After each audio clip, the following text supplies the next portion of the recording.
안녕하십니까. 디스플레이와 2차 전지를 담당하고 있는 김광진입니다. 오늘 말씀드릴 종목은 PI 첨단 소재입니다. 굉장히 오랜만에 말씀을 드리는 것 같은데 3분기 실적하고 이제 향후 방향성에 대해서 좀 살펴보도록 하겠습니다. 3분기 실적이 이제 월요일에 발표가 됐습니다. 매출액은 이제 803억 원 나왔고요. 영업이익이 192억 원이 나왔습니다. 일단 매출액 같은 경우는 역대 최대 분기 매출을 달성을 했습니다. 성수기 진입 효과의 영향이 좀 있었다라고 보시면 될 것 같고요. 그렇지만 이제 영업이익 쪽에서 좀 시장 기대치 대비 좀 아쉬운 모습을 보였는데 컨센서스 대비해서는 약 23% 정도 하회했습니다.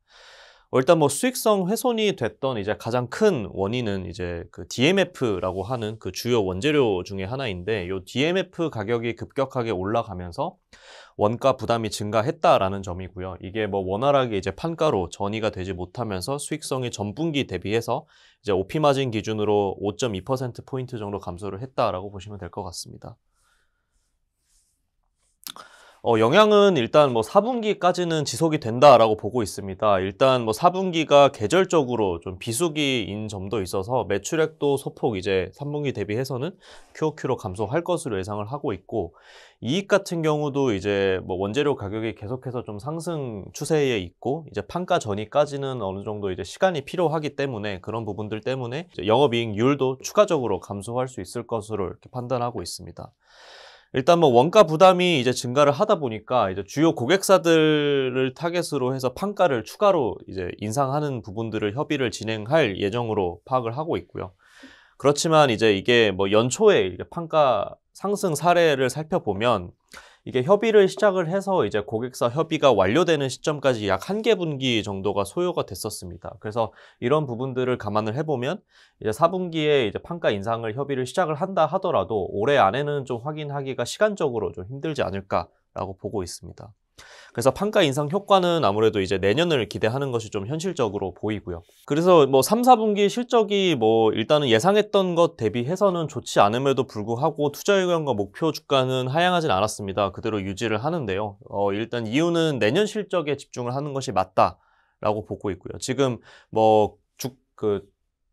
주가 고점 대비해서 이미 하반기 실적 이제 불확실성에 대한 우려들이 좀 반영되면서 이미 고점 대비해서 30% 이상 조정이 나와 있는 상태이기 때문에 여기서 이제 추가적으로 조정이 일어나기에는 가능성 자체는 좀 제한적이다라고 보고 있고, 일단 내년 그림은 좋을 것으로 예상을 하고 있습니다.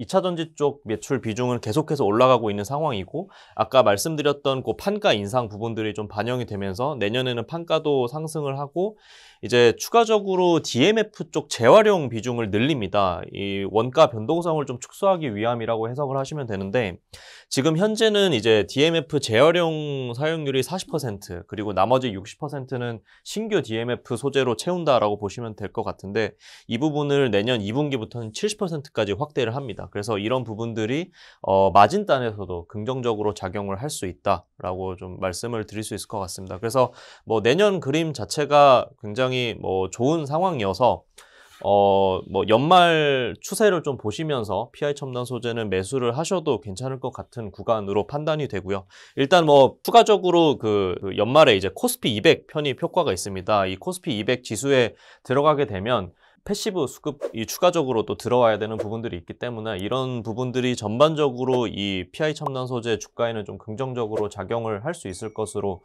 예상을 하고 있습니다.